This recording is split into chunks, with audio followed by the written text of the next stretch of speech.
Bonjour tout le monde, j'espère que vous allez tous très bien. On va procéder au tirage du jour avec le nouvel oracle du Petit Lenormand.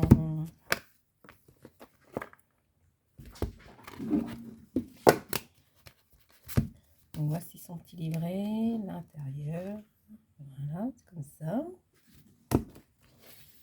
Les cartes.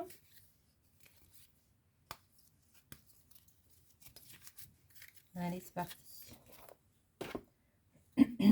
C'est un tirage que je fais pour vous et pas pour moi. Il faut vous poser une question, choisir l'une des trois cartes et j'espère que ça répondra à votre question.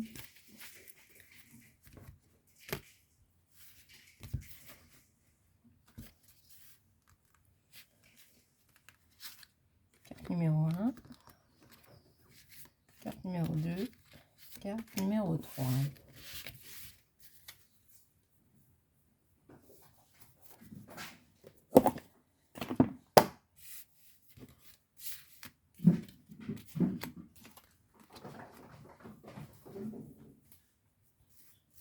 Vous êtes prêts? Vous avez choisi? Je sais pas, hein? Allez. La lune, numéro 32. Que dit la lune? 36. Tout comme la carte de la femme, la lame de la lune représente la féminité, l'intuition, l'inspiration, la créativité, la douceur, l'attention, le foyer. Lorsqu'elle apparaît dans un tirage, elle signale que le consultant va devoir prendre le temps d'intégrer de nouvelles connaissances ou de digérer un événement, voire une situation. Rattachée à l'image des lunaisons, cette carte indique que le consultant évolue en fonction des cycles. Il a donc un parcours à vivre avant d'atteindre un objectif. Sur le plan professionnel, elle invite à suivre ses intuitions ou ses rêves sans pour autant manquer de réalisme. Elle représente une période riche en projets en entreprise. Elle conseille de laisser aller à l'imagination. Au négatif, c'est la désillusion, la perte de repères, le brouillard, la perte de confiance en soi. Sur le plan amoureux, elle peut symboliser le cocon familial, une relation amoureuse fusionnelle, une idylle sympathique, une grossesse ou une naissance, l'achat d'une maison à deux. Dans un contexte négatif, elle représentera les doutes, les interrogations, les craintes, les peurs, les déceptions. Non, il faut prendre toujours le côté positif. La croix, voilà, on a tous une croix à porter, hein, ça c'est sûr. Tout comme la carte du deuil, de la moisson et du fouet, cette carte est souvent crainte et redoutée. Ici, l'expression porter sa croix semble prendre tout son sens. Associée aux épreuves, au chagrin, à la solitude, cette carte déteint beaucoup sur celle qui l'entoure. Sur le plan professionnel, elle symbolise une période difficile qui obligera une remise en question, à une introspection. Beaucoup. Oh, les chats, ils ont fait tomber les verres, je reviens. Ils sont coquins, hein? Alors, à une introspection, à beaucoup de sacrifices.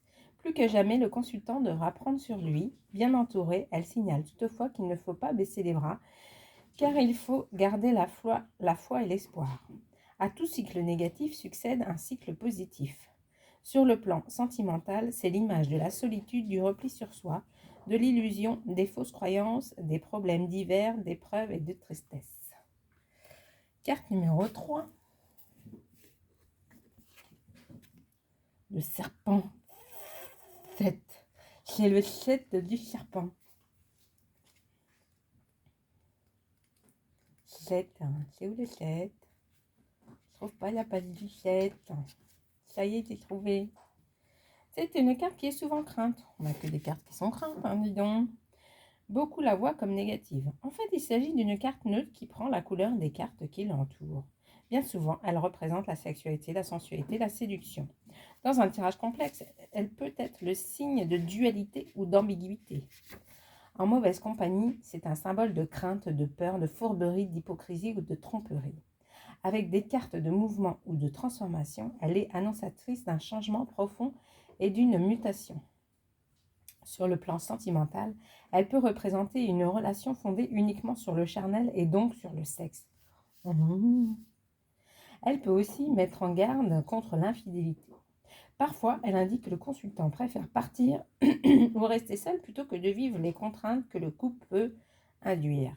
Sur le plan professionnel, soit elle représente une personne qui est prête à tout pour réussir, soit elle signale un environnement malsain. Car c'est le serpent.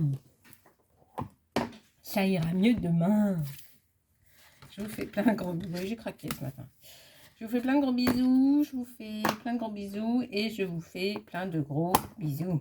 Bonne journée. Bisous, bisous.